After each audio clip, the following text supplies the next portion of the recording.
Marcus Chen sat in the sterile waiting room of Hartwell Industries, his worn briefcase resting on trembling knees.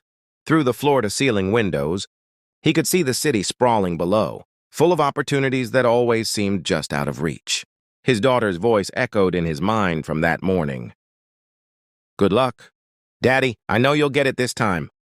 At 7 years old, Emma believed in him with a faith that terrified him. What she didn't know was that this was his last interview, his final chance before the eviction notice became reality. The weight of single parenthood pressed down on his shoulders like an invisible mountain, and today, that mountain felt ready to crush him completely.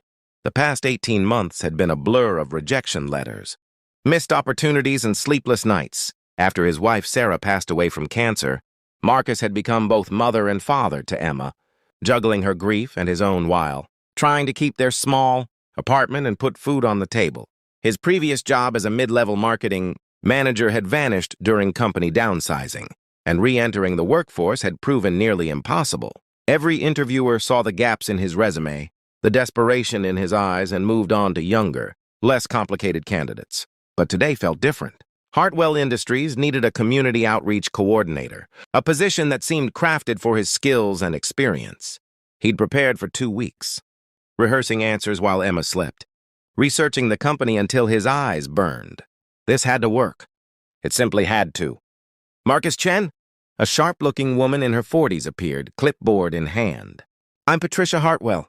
Please follow me." Marcus stood, straightening his second-hand suit jacket.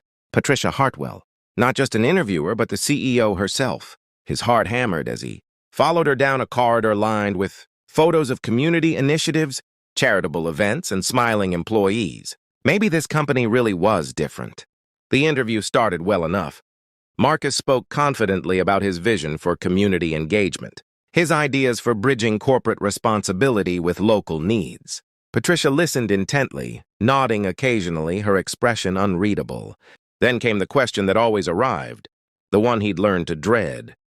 "I see a significant gap in your employment history. Can you explain that?" Marcus took a breath. "My wife passed away from cancer 18 months ago. I'm raising our 7-year-old daughter alone, and I took time to ensure she had the stability and support she needed during that transition." Patricia's expression softened slightly, but she pressed on. "And childcare arrangements? This position requires occasional evening events and weekend commitments. I have a neighbor who helps when needed," Marcus said, which was technically true, though Mrs. Rodriguez was elderly and couldn't always be relied upon. "I'm fully committed to this role. I apologize, but I need to check this," he said, pulling out his phone. 7 missed calls. His hands shook as he read the text from Emma's teacher. "Emma fell during recess. Possible broken arm. Need parent at ER immediately." The room tilted. Marcus stood abruptly, chair scraping against polished floor. "I'm so sorry. My daughter's been taken to the emergency room. I have to go." Patricia stood as well, her professional mask firmly in place. "I understand. We'll be in touch." But Marcus barely heard her. He was already moving toward the door, his mind racing through logistics he couldn't afford. The hospital. The medical bills. Missing this interview meant losing this job, which meant losing the apartment, which meant failing Emma completely. But none of that mattered because Emma needed him, and she would always come first, even if it cost him everything. He punched the elevator button repeatedly, cursing its slowness. When the doors finally opened, he rushed inside. And that's when he heard footsteps running behind him. "Wait, Mr. Chen, please wait!" Marcus turned to see Patricia Hartwell hurrying down the hallway. Slightly breathless, her professional composure cracked. She held out his briefcase, which he'd abandoned in his panic. "You forgot this," she said, pressing it into his hands. Then she surprised him completely. "Which hospital?" "St. Mary's, but I don't—" "My car is faster than whatever you're planning. Come on." Before Marcus could process what was happening, Patricia was striding toward the executive elevator, gesturing for him to follow. Minutes later, they were in her silver Mercedes, weaving through downtown traffic with surprising urgency. "You don't have to do this," Marcus said, gripping the door handle as Patricia expertly changed lanes. "I've already blown the interview." "You didn't blow anything," Patricia replied, her eyes fixed on the road. You showed me exactly who you are. Now tell me about Emma." And somehow, in that car racing toward the hospital, Marcus found himself talking about Sarah's last months, about Emma's nightmares and her brave face, about the juggling act of being everything to a child who'd already lost so much. Patricia listened without judgment, occasionally nodding, her jaw set with determination.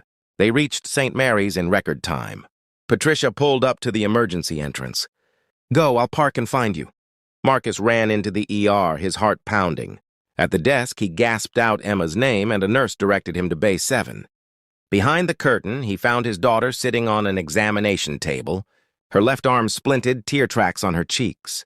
The moment she saw him, her brave facade crumbled. "Daddy!" He wrapped her in his arms, careful of her injury, breathing in the strawberry scent of her shampoo. "I'm here, baby." "I'm right here." "You're so brave." The doctor confirmed a fracture requiring a cast. As she explained treatment plans and follow-up appointments, Marcus felt the familiar panic rising. How would he pay for this? But then Patricia Hartwell appeared in the doorway, and Emma's eyes widened. "Is that a princess?" Emma whispered, staring at Patricia's elegant business attire. Patricia smiled, a genuine warmth transforming her face. She approached the bed slowly. "Hi, Emma. I'm Patricia, a friend of your dad's. That's quite an adventure you had today." For the next hour, while doctors set Emma's arm and applied a bright purple cast at her request, Patricia stayed. She told Emma stories about breaking her own arm as a child, made her laugh with silly jokes, and somehow made the sterile ER feel less frightening. Marcus watched in amazement as this CEO, who should have been back in her office conducting interviews, sat on a hospital chair holding his daughter's good hand. When the paperwork came, Patricia quietly intercepted it. "The company has an excellent health insurance policy," she told Marcus. "Consider this part of your benefits package." "But I don't have the job," Marcus protested. Patricia met his eyes steadily. "Yes, you do, if you still want it." Marcus couldn't speak. Emma, however, had no such problem. "Daddy, you got the job." "I knew you would." Later, after Emma had fallen asleep in the car on the way home, hopped up on pain medication and exhaustion, Patricia helped Marcus carry her upstairs to their modest apartment. She didn't comment on the peeling wallpaper or the second-hand furniture. She simply helped Marcus tuck Emma into bed, her movements gentle and practiced. In the small kitchen, Patricia wrote down information for him, her business card, HR contact details, and start date. Then she paused, her professional mask slipping away entirely. 12 years ago, I was you," she said quietly. "Single mother, drowning in medical bills, terrified I'd lose everything. Someone gave me a chance when I didn't deserve one on paper. They looked past the resume and saw the person." She met his eyes. "You ran out of that interview without hesitation because your daughter needed you. That told me everything I needed to know about your character, your priorities, and your values. Those are things I can't teach. The rest is just details." Marcus's eyes burned with tears he'd held back for too long. "Thank you. You have no idea what this means." "Actually, I do," Patricia smiled. "Welcome to Hartwell Industries, Marcus. We're lucky to have you." After she left, Marcus sat in Emma's doorway, watching his daughter sleep peacefully despite her purple cast. For the first time in 18 months, he felt something unfamiliar bloom in his chest. Hope, not the desperate, grasping kind he'd been clinging to, but something solid and real. He thought about how close he'd come to losing everything, how one emergency could have toppled his carefully balanced house of cards. But instead, he'd found something unexpected. Not just a job, but a reminder that humanity still existed in corporate boardrooms. That kindness could come from the most unlikely places, and that sometimes being a good father was the best qualification of all. The next morning, Emma woke up asking to call Patricia to thank her. As Marcus dialed the number, his daughter bouncing excitedly beside him, he realized that this story wasn't really about him at all.